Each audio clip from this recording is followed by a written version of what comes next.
ሰላም የዴይሊ ፎረም ቤተሰቦች፣ የእስራኤል ድንገተኛ አደጋ አገልግሎት እንዳስታወቀው ማክሰኞ ምሽት በኢራን የተተኮሱ ሚሳኤሎች በማዕከላዊ እስራኤል ላይ ባደረሱት ጥቃት ቢያንስ 12 ሰዎች ቆስለዋል ተብሏል።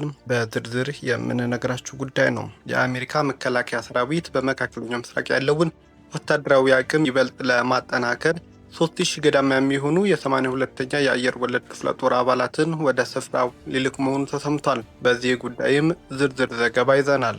የኢራን የውጭ ጉዳይ ሚኒስትር አባስ አራግቺ አሜሪካና እስራኤል በሀገራቸው ላይ የከፈቱት ጦርነት ዓለም አቀፍ ሕግን የጣሰ ነው በማለት ጠንካራ ትችትን የሰነዘሩትን የጀርመኑን ፕሬዝዳንት ሽታይንማየርን አደነቁ።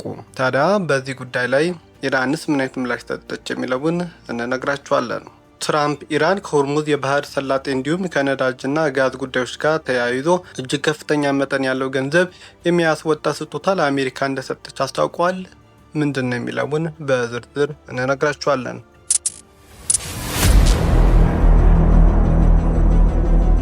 የፋይናንሻል ታይም ጋዜጣ እንደዘገበው የአሜሪካ ፕሬዝዳንት ዶናልድ ትራምፕ ከኢራን ጋር በጣም ጥሩና ፍሬያማ ውይይቶች ማድረጋቸውን ከማሳወቃቸው 15 ደቂቃ በፊት ነጋዴዎች በነዳጅ የወደፊት ግብይት ላይ ከግማሽ ቢሊዮን ዶላር በላይ ማለትም 580 ሚሊዮን ዶላር መቆመራቸው ታውቋል። የነዳጅ የወደፊት ግብይት አስቀድሞ በተወሰነ ዋጋ ለመግዛትና ለመሸጥ የሚያስችል ውል ሲሆን የብሉምበርግ መረጃ ትንታኔ እንደሚያሳየው በትክክል ትራምፕ መግለጫውን ከማውጣታቸው 15 ደቂቃ በፊት በኒውዮርክ ሰዓት አቆጣጠር ማክሰኞ ከጠዋቱ 12 ሰዓት ከ49 እስከ 12 ሰዓት ከ50 ባለው በአንድ ደቂቃ ውስጥ ብቻ 6200 የብሬንትና የዌስት ቴክሳስ ኢንተርሚዲየተር የነዳጅ ውሎች ተገበያይተዋል። በቴህራን በኩል ወዲያው ውድቅ የተደረገው ይህ የትራምፕ የትሩዝ ሶሻል ገጽ መልእክት የነዳጅ ዋጋን በከፍተኛ ደረጃ በማውረድ ዓለም አቀፍ የነዳጅ ሽያጭን ያናጋ ሲሆን መረጃውም ቀድሞው አግኝተዋል የተባሉት ነጋዴዎች ግን ከዚህ ግብይት ከፍተኛ ሀብት እንዳካበቱም እየተሰማ ነው። ይህ የትራምፕ መግለጫ አቅራቢያ የተፈጸመው ከፍተኛ የግብይት መጠን በፋይናንሱ ዓለም ትልቅ ጥርጣሬን የፈጠረ ሲሆን በቅርቡም በፖሊ ማርኬትና በመሳሰሉት የውርርድ ገጾች ላይ ከዋይት ሀውስ ቁልፍ ውሳኔዎች ጋር ተቀራርበው የሚደረጉ ግብይቶች የውስጥ አዋቂ መረጃዎች በመጠቀም የሚደረጉ ህገወጥ ንግድ መኖር አለመኖሩን በተመለከተ ከባድ ጥያቄዎችንም እያስነሱ ነው። አንድ የፖርትፎሊዮ ማናጀር ለጋዜጣ በሰጠው አስተያየት ባለፉት 25 ዓመታት ገበያውን ካጠኑበት ልምድ በመነሳት ይህ ድርጊት በእርግጠኝነትም ከተለመደው ውጪ ነው ብለዋል። አክለውም ምንም አይነት የክስተት ስጋት በሌለበት ቀን እንዲህ ያሉ ግዙፍ ግብይት መፈጸሙ ያልተለመደ ነው። የሆነ ሰው በአንድ አፍታ እጅግ በጣም ከበርቴ ሆኗል ሲሉም በዋይት ሀውስ እና በዎል ስትሪት ነጋዴዎች መካከል ሊኖር የሚችለውን አጠራጣሪ የጥቅም ትስስርም ተናግረዋል። የአሜሪካው ፕሬዝዳንት ዶናልድ ትራምፕ ኢራን ከሆርሙዝ የባህር ሰላጤ እንዲሁም ከነዳጅና ጋዝ ጉዳዮች ጋር የተያያዘ እጅግ ከፍተኛ መጠን ያለው ገንዘብ የሚያወጣ ስጦታ ለአሜሪካ እንደሰጠች አስታውቀዋል። ፕሬዝዳንቱ በዋይት ሀውስ አዲሱን የሀገር ውስጥ ደህንነት ኃላፊ ማርክዌይን ሙሊንን በሾሙበት ስነስርዓት ላይ ለጋዜጠኞች እንደተናገሩት ሰኞ አንድ አስገራሚ ነገር አድርገዋል። ዛሬ የደረሰን ልዩ ስጦታ አውጥተነዋል በማለት ያልተጠበቀ መረጃ ማክሰኞ ማታ አጋርተዋል። ጋዜጠኞቹ ኢራናውያንን ለምን ያምናሉ ብለው ላቀረቡላቸው ጥያቄ በመጀመሪያ ማንንም እንደማያምኑ የገለጹት ትራምፕ ይህ ስጦታ ግን ትክክለኛ ሰዎችን እያነጋገሩ መሆናቸውን እንዳረጋገጥላቸው ተናግረዋል። ስጦታው ምን እንደሆነ በግልጽ ባይናገሩም ከኒውክሌር ጋር የተያዘ ሳይሆን ከነዳጅና ጋዝ ጋር የተገናኘ እጅግ ትልቅ ዋጋ ያለው ሽልማት ነው ብለዋል። በተጨማሪም ስጦታው በሆርሙዝ የባህር ሰላጤ ካለው የንግድ ፍሰት ጋር የተያያዘ መሆኑን ያረጋገጡት ፕሬዝዳንቱም ከጦርነት በኋላ አሜሪካ ሆርሙዝን ትቆጣጠራለች ወይ ተብለው ሲጠየቁ የምንፈልገውን ማንኛውንም ነገር እንቆጣጠራለን የሚል ጠንካራና የማያወላውል ምላሽ ሰጥተዋል ሲሉም ጋዜጠኞቹ ተናግረዋል። ጦርነት በቅርብ ያበቃል ብለው እንደሚያስቡ የገለጹት ትራምፕ ይህንን ሀሳባቸውን ለመከላከያ ሚኒስትራቸውና ለጦር አዛዦቻቸው ሲነግሯቸው ሁለት ባለስልጣናት መዋጋታቸውን መቀጠል ስለሚፈልጉ ቅሬታ እንደተሰማቸውና እንዳዘኑ በቀልድ መልክ ትራምፕ ገልጸዋል።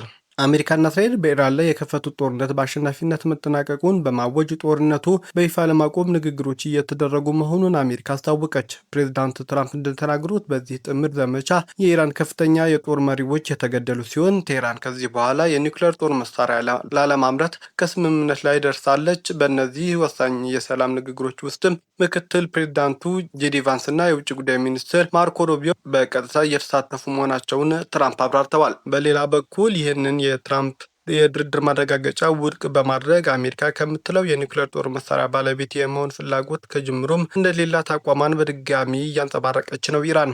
ከዚህ ውዝግብ ጎን ለጎን ፕሬዚዳንት ትራምፕ ከነዳጅ ከተፈጥሮ ጋዝና ከስትራቴጂካዊ የሆርሙዝ ባህረ ሰላጤ ጋር የተያያዘ ትልቅ ስጦታም እንደተሰጣቸው በተደጋጋሚ ለጋዜጠኞች እየተናገሩ ነው። በእንግሊዝ አየር ክልል ውስጥ ሲበር የነበረ አንድ የአሜሪካ አየር ኃይል ቢ-52ኤች ስትራቴጂክ ግዙፍ የጦር አውሮፕላን የድንገተኛ አደጋ ጥሪ ማሰማቱ ተገለጸ።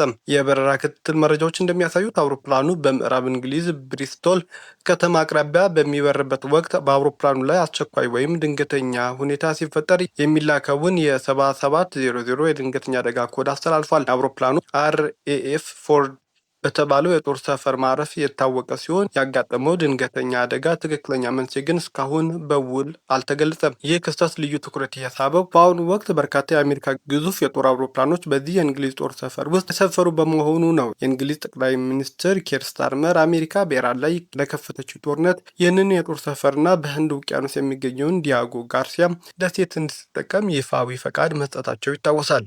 ይህንን ውሳኔ ተከትሎም ከመጋቢት ወር ሁለተኛ ሳምንት ጀምሮ 6 ቢ-52 እና 12 ቢ-1 ቢ ላንሰር ቦምብ ጣይ አውሮፕላኖች ወደ ስፍራው ተልከው በተጠንቀቅ ላይ እንደሚገኙም መረጃዎች ያሳያሉ። እስራኤል የድንገተኛ አደጋ አገልግሎት እንዳስታወቀው ማክሰኞ ምሽት ከኢራን የተተኮሱ ሚሳኤሎች በማዕከላዊ እስራኤል ላይ ባደረሱት ጥቃት ቢያንስ 12 ሰዎች ቆስለዋል። ማገን ዴቪድ አዶም የተሰኘው የድንገተኛ አደጋ አገልግሎት ከቴል አቪቭ ከተማ አቅራቢያ በምትገኝ ብኔ ብራክ ከተማ ለ9 ሰዎች የመጀመሪያ ደረጃ የሕክምና እርዳታ ከሰጠ በኋላ ወደ አካባቢው ሆስፒታሎች መወሰዱን አረጋግጧል። ከተጎጂዎች መካከልና በጭንቅላቱ ላይ በሚሳኤል ሲበርባሪ መካከለኛ ጉዳት የደረሰበት የ23 ዓመት ወጣት የሚገኝ ሲሆን 6 ህጻናት ጨምሮ ሌሎች 8 ሰዎች ላይ ደግሞ ቀላል ጉዳት ደርሷል። በተጨማሪም በአቅራቢያ በምትገኘው ጊቫት ሽሙኤል ከተማ 3 ሰዎች መቁሰላቸውን የድንገተኛ አደጋ አገልግሎት አስታውቋል። የሚሳኤል ጥቃቱ ተከትሎ የፈረንሳይ ዜና ወኪል የቴሌቪዥን አገልግሎት ከብኔ ብራክ ከተማ ባሰራጨው የቪዲዮ ምስል በመኪና ላይ የተደረመሰ በረንዳን ጨምሮ በህንፃዎች ላይ የደረሰውን ከባድ ውድመት አሳይቷል። ማንግ ዴቪድ አዶም ባወጣው ምስሎች የአንድ ህንፃ የላይኛው ወለል አፓርተማ ፈርሶ ወደ ታችኛው ወለል ሲደረመስም ታይቷል። ይህ በእንዲህ እንዳለ የእስራኤል ጦር ማክሰኞ ምሽት ብቻ ወደ ሀገሪቱ እየገቡ ያሉ የኢራን ሚሳኤሎች አስመልክቶ 12 የማስጠንቀቂያ ደወሎች ማሰማቱን የጉዳዩ አሳሳቢነት እያሳየ ነው ተብሏል። የአሜሪካ መከላከያ ሰራዊት በመካከለኛው ምስራቅ ያለውን ወታደራዊ አቅም ይበልጥ ለማጠናከር 3000 ገደማ የሚሆኑ የ82ኛ የአየር ወለድ ክፍለ ጦር አባላትን ወደ ቀጠናው ለማሰማራት በዝግጅት ላይ መሆኑን አልጀዚራ አንድ ከፍተኛ የአሜሪካ ባለስልጣን ጠቅሶ ዘግቧል። 3 ሻለቃ ጦሮች ያቀፈው ይህ ግዙፍ ኃይል በቀጠናው እየተባባሰ ከመጣው ውጥረት አንጻር በማንኛውም ሰዓት ወደ ሰፈር ሊንቀሳቀስ እንደሚችል ታውቋል። ይሁን እንጂ ባለስልጣኑ አክለውም እንደገለጹት ለዚህ ጦር ስምሪት እስካሁን ድረስ በይፋ የተሰጠ የመጨረሻው ወታደራዊ ትዕዛዝ የለም። ነገር ግን 82ኛ የአየር ወለድ ክፍለ ጦር ልዩ ወታደራዊ ብቃት ያለውና የትዕዛዝ ጥሪ በደረሰው በ18 ሰዓት ውስጥ ብቻ ሙሉ ትጥቁን አሟልቶ በታዘዘበት የዓለም ክፍል መሰማራት የሚችል እጅግ ፈጣንና አጸፋ ሰጪ ኃይል መሆኑንም ሚዲያዎች እየዘገቡ ነው። የኢራን የውጭ ጉዳይ ሚኒስትር አባስ አራግቺ አሜሪካና እስራኤል በአገራቸው ላይ የከፈቱት ጦርነት ዓለም አቀፍ ሕግን የጣሰ ነው በማለት ትችት የሰነዘሩትን የጀርመኑን ፕሬዚዳንት ፍራንክ ዋልተር ሽታይንማየርን አደነቁ። ሚኒስትሩ በማህበራዊ ሚዲያ ገጻቸው ላይ ባሰፈሩት አጭር ጽሑፍ ፕሬዚዳንት ሽታይንማየር በኢራን ላይ የተፈጸመውን ያለውን የህግ ጥሰት በይፋ በማውገዛቸው ምስጋና ይገባቸዋል ብለዋል። የህግ የበላይነትም የሚያከብሩ ሁሉ በተመሳሳይ ድምጻቸውን ሊያሰሙ ይገባል በማለት የጀርመኑ ፕሬዝዳንት አቋም አሞግሰዋል። የፕሬዝዳንት ሽታይንማየር ይህ ያልተለመደና ግልጽ ትችት የፕሬዝዳንት ዶናልድ ትራምፕ የውጭ ጉዳይ ፖሊሲ ክፉኛ የኮነነና ከሁለተኛው የዓለም ጦርነት ወዲህ የጀርመን ታላቅ ሀገር ከሆነችው አሜሪካ ጋር ያለውን ግንኙነት አደጋ ላይ የጣለ መሆኑን በፖለቲካ ታዛቢነታቸው ዘንድ ተነግሮለታል። በጀርመን የፖለቲካ ስርዓት ውስጥ ፕሬዝዳንት በአብዛኛው የክብርና የምሳሌነት ሚና ያላቸው በመሆኑ ከሌሎች የዕለት ተዕለት ፖለቲከኞች በተሻለ ሀሳባቸውን በነጻነት የመግለጽ እድል አላቸው። በዚህም የተነሳ ስለ አሜሪካና እስራኤል ጦርነት ህጋዊነት ለሚነሱ ጥያቄዎች ቀጥተኛ ምላሽ ከመስጠት ከሚሸሹት የአሁኑ የጀርመን መራሄ መንግስት ቻርልስ ፍሬድሪክ ሜርዝ ይልቅ ፕሬዝዳንት ሽታይንማየር እጅግ የጠነከረ ትችት አዘል አቋም ግን አንጸባርቀዋል። የአሜሪካ ምክትል ፕሬዝዳንት ጄዲ ቫንስ ጽህፈት ቤት ቫንስ ከእስራኤል ጠቅላይ ሚኒስትር ቤንያሚን ኔታንያሁ ጋር በቅርብ ቀናት ውስጥ የከረረ ስልክ ውይይት አድርገዋል የሚለውን የዕብራይስጥ ሚዲያ ዘገባ በጥብቅ አስተባበለ። ዘገባው በትራምፕ አስተዳደር ውስጥ ሁለተኛ ከፍተኛ ባለስልጣን የሆኑት ቫንስ በምዕራብ ዳርቻ በስፋት እየተፈጸመ ያለውን የሰፈራዎች ጥቃት የእስራኤል መንግስት ማቆም ባለመቻሉ በኔታንያሁ ላይ በቁጣ ተናግረዋል የሚል ይዘት ነበረው። የቫንስ የፕሬስ ጽህፈት ቤት ቴይለር ቫን ኪርክ በኤክስ ገጻቸው ላይ ባሰፈሩት መልእክት ይህ መረጃ ሙሉ በሙሉ ውድቅ አድርገውታል። ጸሐፊዋም በመልእክታቸው ይህ ታሪክ ፈጽሞ ውሸት ነው። ምክትል ፕሬዚዳንቱ ባለፈው አንድ ሳምንት ከጠቅላይ ሚኒስትር ጋር ያደረጉት ውይይት ሙሉ በሙሉ ኦፕሬሽን ኤፒክስ ፊውር በተባለው ወታደራዊ ዘመቻ ላይ ብቻ ያተኮረ ነው። በዘገባው ላይ የተነሳው ጉዳይ በጭራሽ አልተነሳም ሲሉም መረጃውን አስተባብለዋል። ጽህፈት ቤቱ ውድቅ ያደረገው ይህ የእስራኤል ሀዮም ጋዜጣ ዘገባ ዋሽንግተን ከቁጥጥር ውጭ በሆነው የሰፋሪዎች ጥቃት በእስራኤል ላይ ያላትን ብስጭት ያሳያል ተብለው በቅርብ ቀናት ውስጥ ከወጡ በርካታ የዕብራይስጥ ሚዲያ ዘገባዎች አንዱ ነው። ይሁን እንጂ የትራምፕ አስተዳደር ባለስልጣናት በዚህ አሳሳቢ የሰፋሪዎች ጉዳይ ላይ በአደባባይምና በይፋ አስተያየት ከሰጠ በርካታ ጊዜያት መቆጠሩ ተነግሯል። ቤተሰቦቻችን ዜናዎቻችን ከወደዳችሁት ላይክ አድርጉ፣ ለሌሎች ተደራሽ እንድንሆንም ሼር አድርጉም። አዲስ የሆናችሁ ቤተሰቦች ደግሞ ሰብስክራይብ በማድረግ ቤተሰብ ይሆኑ። ሰናይ ጊዜ